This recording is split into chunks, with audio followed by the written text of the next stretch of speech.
New reaction to President Trump's planned $1.776 billion taxpayer fund to potentially benefit January 6th rioters and others who Trump says were unfairly targeted by the Biden DOJ. Now, 2 law enforcement officers are suing to block creation of this fund entirely, including MPD officer Daniel Hodges, who was crushed by the violent mob during the attack.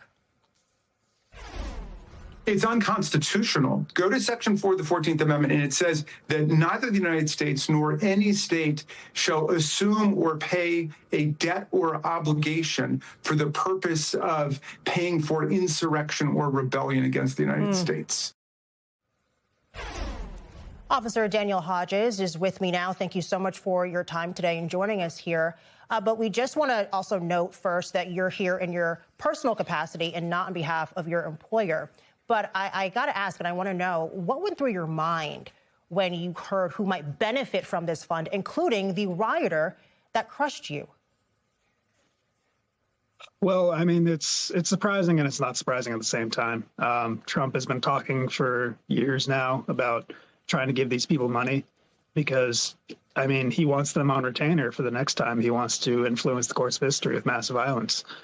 He's already admitted twice to reporters that he doesn't care about Americans' financial situation. He doesn't think about it at all. So that's not why he's giving them money. It's transactional. He wants something from them, and it's a down payment on the future.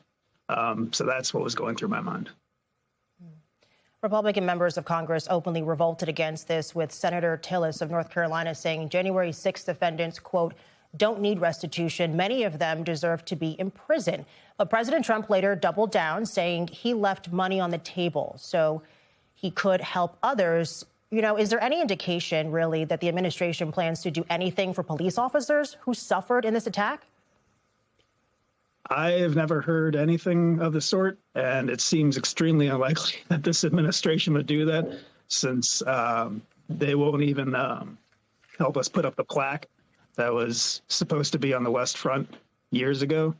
I haven't heard any word about any kind of financial payments for officers.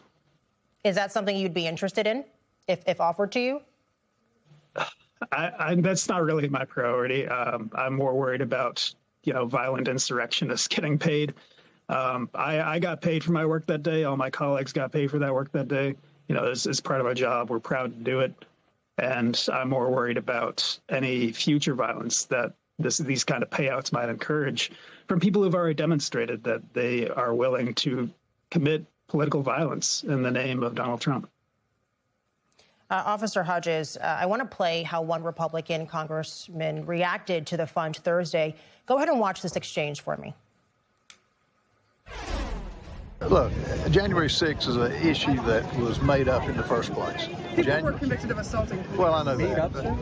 That was a staged thing from day one. What about it was January staged? 6th. When you had police officers letting people in the building, when you had people that's not being prosecuted, Ray, I forget his name, there's no excuse for that. Your colleagues, though, your Republican colleagues ran for their life and barricaded themselves in their chamber. Do you think they were acting? No, there was a riot there, but it was a self-made riot by members who hate Trump. And that was Rep. Norman talking to Capitol Hill reporters. When you hear comments like that, when you hear remarks like that, how does that make you feel? And on top of that, is there any evidence to support that?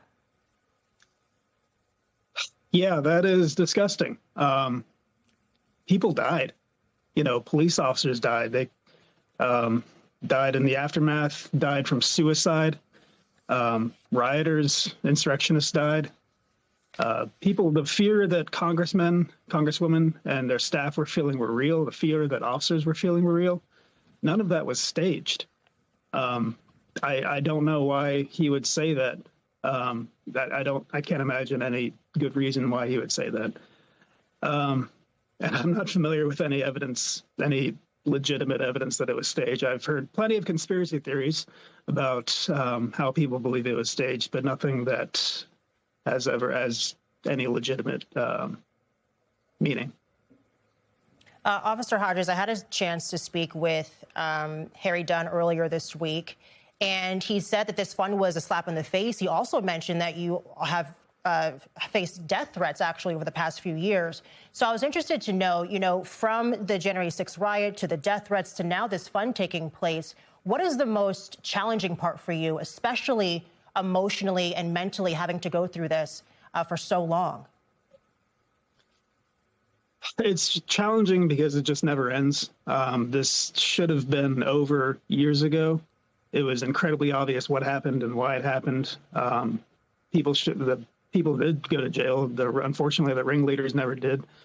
They should have, and this should have been the end of it. But now it's just insanity these days. The government's talking about paying these people for the privilege of being attacked.